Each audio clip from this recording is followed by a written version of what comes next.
A las buenas nos de Dios, hermanos. Hoy vamos a hablar de San Agustín de Hipona. San Agustín nació el 13 de noviembre del 354 en Tagaste, una antigua ciudad en el norte de África. Los eruditos generalmente están de acuerdo en que Agustín y su familia eran bereberes, un grupo étnico indígena del norte de África. Agustín y su familia estaban fuertemente romantizados y hablaban solo latín en casa como una cuestión de orgullo y dignidad. Sin embargo, Agustín deja alguna información sobre la conciencia de su herencia africana. Por ejemplo, se refiere a Apoleyo como el más notorio de nosotros los africanos.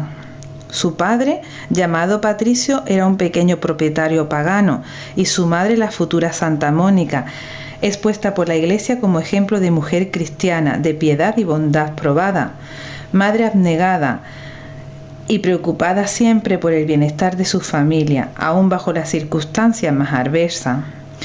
Mónica le enseñó a su hijo los principios básicos de la religión cristiana, y al ver cómo el joven Agustín se separaba del camino del cristianismo, se entregó a la oración constante en medio de un gran sufrimiento. Años más tarde, Agustín se llamaba a sí mismo el hijo de las lágrimas de su madre. En Tagaste, Agustín comenzó sus estudios básicos y posteriormente su padre lo envió a Madaura a realizar estudios de gramática. Agustín destacó en el estudio de las letras. Sin embargo, él mismo reconoce en las confesiones que no era un buen estudiante y que debió ser obligado a estudiar para aprender. En cualquier caso, mostró un gran interés hacia la literatura, especialmente la griega clásica, y poesía, gran elocuencia. Sus primeros triunfos tuvieron como escenario Madaura y Cartago, donde se especializó en gramática y retórica. Durante sus años de estudiante en Cartago desarrolló una irresistible atracción hacia el teatro. Al mismo tiempo gustaba en gran medida de recibir halagos y la fama que encontró fácilmente en aquellos primeros años de su juventud.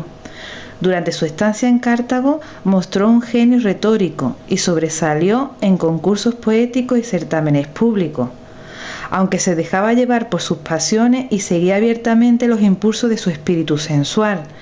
No abandonó sus estudios, especialmente los de filosofía.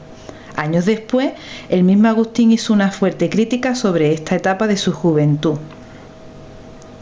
A los 19 años, la lectura de Hortensius de Cicerón despertó en la mente de Agustín el espíritu de especulación y así se dedicó de lleno al estudio de la filosofía, disciplina en la que sobresalió. Durante esta época el joven Agustín conoció a una mujer con la que mantuvo una relación estable de 14 años y con la cual tuvo un hijo, Adeodato. En su búsqueda incansable de respuesta al problema de la verdad, Agustín pasó de una escuela filosófica a otra sin que encontrara en ninguna una verdad respuesta a sus inquietudes. Finalmente abrazó el maniqueísmo, creyendo que en este sistema encontraría un modo según el cual podría orientar su vida. Varios años seguidos esta doctrina y finalmente, decepcionado, la abandonó, a considerar que era una doctrina simplista que apoyaba la pasividad del bien ante el mal.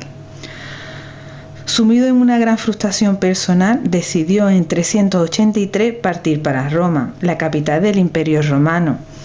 En la partida de Agustín a Roma existía una motivación intelectual y de conocer nuevos horizontes, pero mayoritariamente lo que le empuja a viajar de manera definitiva es el hecho de que se enteró de que los estudiantes en Roma eran mucho más educados y respetuosos con los docentes que aquellos a los que daba clase en Cartago.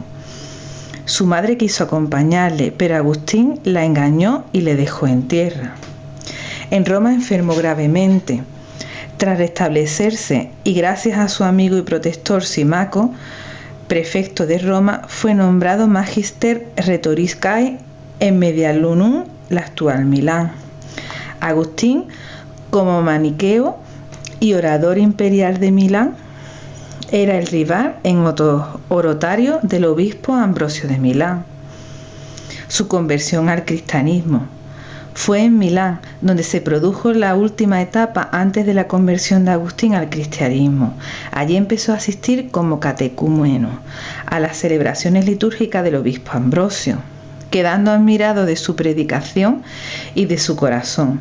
Ambrosio le hizo conocer los escritos de Plotino y los epístolas de Pablo de Tarso, y gracias a estas obras se convirtió al cristianismo. Decidió romper definitivamente con el maniqueísmo.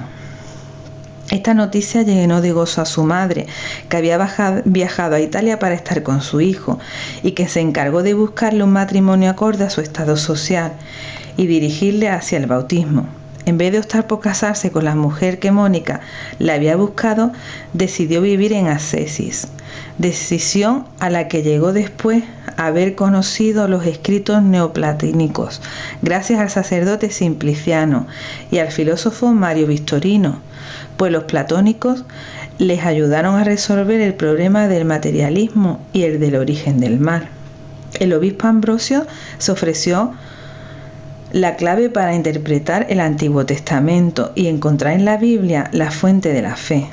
Por último, la lectura de los textos de San Pablo ayudó a Agustín a solucionar el problema de la mediación, vinculado al de la comunión de los santos y el de la gracia divina. Según cuenta el mismo Agustín, la crisis decisiva previa a la conversión se dio estando en el jardín de su amigo Alipio, reflexionando sobre el ejemplo de Antonio cuando oyó la voz de un niño de una casa vecina que decía: «Toye leye, toma y lee», y encendiéndolo como una invitación divina, cogió la Biblia, la abrió por las cartas de San Pablo y leyó el pasaje: «Nada de comilonas y borracheras, nada de lujuria y desenfreno, nada de rivalidades y envidia. Revísteos más bien el del Señor Jesucristo, y no os preocupéis de la carne para satisfacer sus concupiscencias». Al llegar al final de esta frase, se desvanecieron todas las sombras de duda. En 385, Agustín se convirtió al cristianismo. Cuando llegó a Tagaste, Agustín vendió todos sus bienes y el producto de la venta lo repartió entre los pobres. Se retiró con unos compañeros a vivir en una pequeña propiedad para llegar allí vida monarcal. Años después, esta experiencia fue la inspirada para su famosa regla. Ya como obispo, escribió libros que lo componen como uno de los 4 principales padres de la Iglesia latino. La vida de Agustín fue un claro ejemplo del camino que logró con la adopción de un conjunto de creencias y valores. Su fallecimiento. Agustín murió en Hipona el 28 de agosto del 430 durante el sitio al que los vándalos de Genserico sometieron la ciudad en el contexto de la invasión de la provincia romana de África. Su cuerpo, en fecha incierta, fue trasladado a Cerdeña y hacia el 722 a Pavia, debido a la amenaza expansionista del mundo islámico por el Mediterráneo, así como la costa del norte de África, a la Basílica de San Prieto in Cierdoro, donde reposa hoy. Queridos hermanos, espero que os haya gustado saber de la vida de Agustín. Que paséis un buen día. Bendiciones.